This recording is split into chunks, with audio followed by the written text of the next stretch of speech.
Hey everyone, ओम नमः शिवाय and welcome back to the channel. I hope कि आप सभी ठीक होंगे और अपना भी ध्यान रख रहे होंगे और आप सभी की तैयारी भी एकदम अच्छे से चल रही होगी।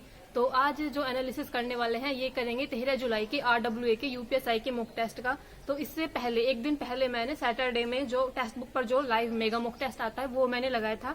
और अगर मैं दोनों का कंपैरिजन करूँ ना कि जो टेक्स्ट बुक का था और जो RWA का था, दोनों में से मुझे टेक्स्ट बुक वाला थोड़ा सा आसान लगा। और टेक्स्ट बुक वाला ऐसा मॉक टेस्ट था जो सैटरडे में आया था, उसमें मेरा थोड़ा सा टाइम भी बच गया था। लेकिन RWA पर जो ये 13 जुलाई वाला मॉक टेस्ट आया था इसमें मेरा टाइम भी नहीं बचा था, बल्कि मुझे टाइम कम लगा था इसमें। पहली बार मतलब मुझे टाइम कम पड़ गया था। जैसे अगर मैं मैथ वाले पार्ट की बात करूं, जब मैं मैथ सोल्व कर रही थी तो स्टार्टिंग में 40 में से मुझे लगता है शायद मेरे 35 के करीब मेरे क्वेश्चन स्टार्टिंग में ही करते चली गई थी मैं, तब हो गए थे। लेकिन उसमें से मैंने 5 या 4-5 क्वेश्चन मैंने ऐसे रखे थे जो मैंने ये रखा था कि बाद में अगर मुझे टाइम मिलेगा तो तब कर लूंगी, क्योंकि बहुत लेंथी से थे वो, इसलिए मैंने स्टार्टिंग में उनको स्किप ही कर दिया था। कि कहीं ऐसा हो कि कोई ऐसा होता है कि देखो आप जैसे मैथ वाला पार्ट सोल्व कर रहे हो, कोई बहुत ज्यादा डिफिकल्ट क्वेश्चन आ गया तो उस पर अपना टाइम वेस्ट नहीं करना। पहले आप अगले जो इजी क्वेश्चन है पहले वो करने हैं, और जो डिफिकल्ट क्वेश्चन है जिनमें ज्यादा कैलकुलेशन आपको लग रहा है तो उन्हें स्टार्टिंग के टाइम पर स्किप कर दिया करो। ऐसे ही मैं करती हूँ। जो मेरे स्टार्टिंग में जो क्वेश्चन रह गए थे, फिर जो मेरा बाद में टाइम बचता है मैं कोशिश करती हूँ कि उसको उस टाइम तक सोल्व कर पाऊँ। और अगर मैं जो जीके जीएस जो पॉलिटी वाला पार्ट था, पॉलिटी थोड़ी सी ठीक थी बट इतनी भी ज्यादा आसान नहीं थी। मेरे उसमें शायद मुझे लगता है 20 तो प्लस क्वेश्चन सही थे। तो पॉलिटी वाले पार्ट की अगर मैं बात करूं तो इतना मुझे आसान नहीं लगा जितना मुझे थोड़ा जो उस पर आसान लगा था टेक्स्ट बुक पर। तो पॉलिटी में भी आज थोड़ा कम स्कोर हुआ है, लेकिन फिर भी अब ऐसा है कि एटलीस्ट मैं 20 प्लस तो कर पा रही हूँ। क्योंकि पहले अगर आपने देखा होगा तो मेरा एक बार ऐसा हुआ था कि मेरा जो यूपीएसआई का मैंने मॉक टेस्ट दिया था उसमें मेरे 13 से भी कम नंबर थे शायद। मतलब पूरे मॉक टेस्ट के अंदर सही नंबर थे, टोटल मिलाकर 295 के करीब थे, लेकिन जीके जीएस में इतने ज्यादा कम थे जिसकी वजह से मतलब पूरा ओवरऑल फेल माना जाता है। क्योंकि आप सभी को पता है एक सब्जेक्ट के अंदर इसमें 35% लाना अनिवार्य है, यानी कि अगर 35% नंबर नहीं आए किसी भी सब्जेक्ट में तो आप फेल ही माने जाओगे। इसलिए हर सब्जेक्ट में मिनिमम तो स्कोर करना ही पड़ेगा। तो इसलिए ये था। और हिंदी मुझे आज काफी आसान सी लगी थी, हिंदी में आज ज्यादा डिफिकल्ट नहीं थी। लेकिन मुझे जो आज चीजें इसमें जो RWA का जो 13 जुलाई का मॉक टेस्ट था इसमें मुझे डिफिकल्ट लग रहा था कि ये थोड़ा ऐप ना हैंग सा कर रहा था, पता नहीं मेरा या शायद नेटवर्क की वजह से कर रहा था। क्योंकि मैं अंदर रूम में बैठी थी जब मैं अपना मॉक टेस्ट लगा रही थी, थोड़ा नेटवर्क भी कम था, शायद इस वजह से कर रहा था। या कभी कुछ चीजें ओपन नहीं हो रही थी, जैसे जो डायग्राम वाले क्वेश्चन थे वो ओपन नहीं हो रहे थे, क्लिक कर रही थी मैं बार बार वो क्लिक ही नहीं हो रहा था। और जैसे और जो अब तो इन्होंने ऐसा कर दिया कि हिंदी और इंग्लिश दोनों लैंग्वेज एक ही साथ में दिखाता है, तो उस लैंग्वेज की तो चेंज करने की प्रॉब्लम नहीं रहती। तो जीके जीएस थोड़ी सी डिफिकल्ट लगी, हिंदी आसान लगी, रीजनिंग भी नॉर्मल थी।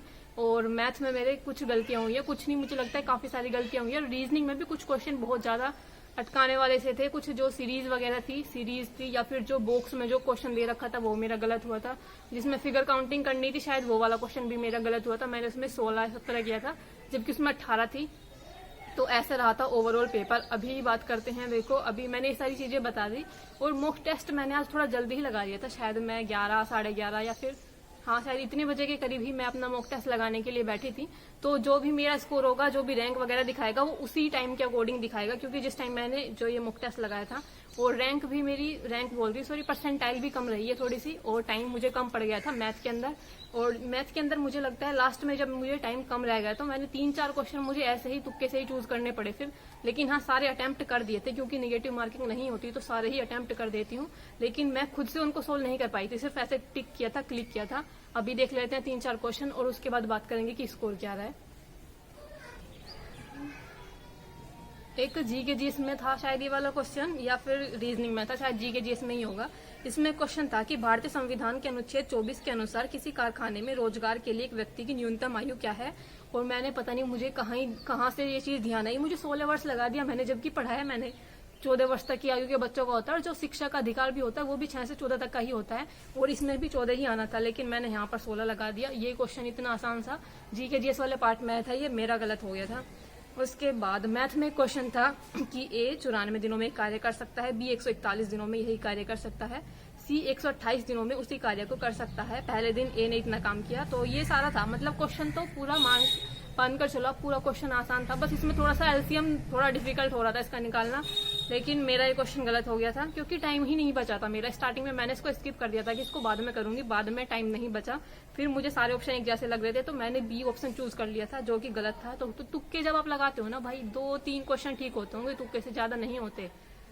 उसके बाद एक हिंदी में एक क्वेश्चन था कि गो शब्द का वचन बताइए। मैंने इसमें लगाया था कि सदा बहुवचन, क्योंकि गो गाय को ही तो बोलते हैं, पर मुझे लगा शायद गाय को ही जो बहुवचन में बोलते होंगे गो, या तो मतलब गो गाय का तो गाय बन जाता। मतलब ये क्वेश्चन पता नहीं कैसे था, तो मेरा तो ये गलत हुआ था, गो एक वचन।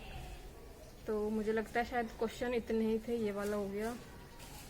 हाँ, यही मैंने 3-4 क्वेश्चन रखे थे, ज्यादा क्वेश्चन मैंने नहीं रखे थे इसमें डिस्कस करने के लिए, क्योंकि मैथ में मेरे कुछ क्वेश्चन मुझे लगता है 2-3 क्वेश्चन मैंने तुक्के से चूज किए थे जो कि बिल्कुल गलत हुए थे। रीजनिंग में तो मैंने पूरे अटेम्प्ट किए थे, खुद से ही सोल्व किए थे, जो क्वेश्चन गलत थे मतलब मेरे खुद की वजह से गलत थे। और हिंदी मुझे सही लगी, आज मुझे हिंदी ही आसान लगी। और पॉलिटी में मेरी काफी गलतियां हुई, तो पॉलिटी में भी स्कोर इतना अच्छा नहीं रहा। अब देख लेते हैं इतना स्कोर रहा है। तो सबसे पहले अगर मैं रीजनिंग की ही बात करूं ना, तो रीजनिंग में मेरे 32 क्वेश्चन सही थे और 8 क्वेश्चन गलत थे। और सही क्वेश्चन को करने में 30 मिनट लगे थे, गलत क्वेश्चन को करने में 14 मिनट लगे थे। तो अगर आप देखोगे, यानी कि गलत क्वेश्चन को करने में भी मैंने अच्छा खासा टाइम लिया है। तो इसमें 30 मिनट मुझे लगता है ठीक है, बट ये जो 14 मिनट इसको 8 क्वेश्चन के लिए लगी है ना, जो हुए भी नहीं, ये गलत है। उसके बाद मैथ की अगर मैं बात करूं, तो मैथ में भी मेरे 32 क्वेश्चन सही थे और 8 क्वेश्चन गलत थे। 39 मिनट सही क्वेश्चन को करने में लगे थे और 15 मिनट गलत क्वेश्चन को करने में लगे थे। और उसके बाद हिंदी की अगर मैं बात करूं, तो जैसे मैंने आपको बताया, हिंदी ही लग रही थी मुझे इजी। और स्पेशली जो आज जो आया था ना पद्यांश झांसी की रानी का, बहुत ही आसान था। 23 की सेकंड शिफ्ट में मेरा पेपर था, उसमें भी आया था यही गद्यांश था, बिल्कुल झांसी की रानी वाला। और इसमें कुछ भी उसको मतलब उसको पद्यांश को पढ़ने की जरूरत ही नहीं पड़ी, सारे क्वेश्चन ऐसे ही बन गए थे जनरली बिना गद्यांश को पढ़े। और वैसे भी आप क्या ही पढ़ते, आपको पूरी कहानी को याद होगी, क्योंकि हमने तो पढ़ी है छोटे से टाइम पर, मतलब ये बुक्स में होती थी, तो सबको याद ही होगी ज्यादातर। ये हिंदी में 37 क्वेश्चन सही हैं और 3 क्वेश्चन गलत हैं। 6 मिनट सही क्वेश्चन को करने के लिए और 57 सेकंड इन 3 गलत क्वेश्चन को करने में लगी थी। जीके जीएस पॉलिटी संविधान वाले पार्ट की अगर मैं बात करूं, तो 25 क्वेश्चन इसमें सही थे, 15 क्वेश्चन गलत थे। 4 मिनट सही क्वेश्चन को करने में लगे थे और 3 मिनट इन गलत क्वेश्चन को करने में लगे थे। सारी चीजें मैंने बता दी हैं। जीके जीएस मुझे ज्यादा सही नहीं लग रही थी, कुछ जो साइंस वगैरह के क्वेश्चन थे वही मेरे शायद सही थे, जो बाकी जो धारा वगैरह के क्वेश्चन थे वो मेरे सही नहीं जा रहे थे। और अभी अगर बात करें टोटल स्कोर की, तो टोटल स्कोर कितना रहा था, ये रहा था 315 400 में से, और 861 थी रैंक 8354 में से। परसेंटाइल भी 89 थी, एक और बढ़ जाती तो कम से कम 90 तो आ जाती। 126 क्वेश्चन सही थे, 34 क्वेश्चन गलत थे और 78% जो थी इसकी एक्यूरेसी थी। अनअटेम्प्ट कोई क्वेश्चन नहीं था, यानी कि जिस टाइम मैंने लगाया था ये मॉक टेस्ट 11 साढ़े 11 शायद, मुझे याद नहीं है एग्जैक्ट टाइम, उस टाइम तक 8000 बच्चे लगा चुके थे ये मॉक टेस्ट। अगर आप देखोगे तो ये रहा था पूरा स्कोर। तो मुझे लगता है शायद थोड़ा सा और टाइम मिलता तो जो मेरे मैथ के 3-4 क्वेश्चन बचे हुए थे वो मैं कर पाती, उसकी वजह से शायद वो गलत हुए थे। और मैथ आज इतनी ज्यादा हलवी नहीं थी कि बिल्कुल आप बस बिल्कुल देखा और लिखा और कर दिए, ऐसी नहीं थी। मैथ सोल्व करने पड़ रहे थे सारे क्वेश्चन, सब में अच्छी खासी कैलकुलेशन थी। कोई छोटा मोटा ही 1-2 ही क्वेश्चन होंगे जो थोड़े आसान से थे या जिनमें ज्यादा कैलकुलेशन नहीं थी। तो मैंने तो अपना स्कोर बता दिया, आप सभी प्लीज अपना स्कोर कमेंट कर देना जिन्होंने भी 13 जुलाई का RWA पर UPSI का मॉक टेस्ट लगाया हो। और इससे अगले दिन यानी कि मंडे वाले दिन मैं लगाने वाली हूँ TWA पर। देखो RWA TWA दोनों अलग प्लेटफॉर्म है, दोनों के मॉक टेस्ट का लेवल बहुत ज्यादा अलग है। तो अपना जो भी लोग लगा रहे हैं, जो RWA पर लगाते हैं, एक बार आप TWA पर भी जरूर लगा कर देखना। TWA एक अलग प्लेटफॉर्म है, उसका नाम है टारगेट विद अंकित। तो उनका जो मॉक टेस्ट होगा वो मैं मंडे में लगाने वाली हूँ। तो बाकी अपना स्कोर कमेंट कर देना, और कोई क्वेश्चन पूछना हो तो प्लीज कमेंट कर देना। मिलते हैं नेक्स्ट वीडियो में, तब तक के लिए bye bye, take care and Radhe Radhe.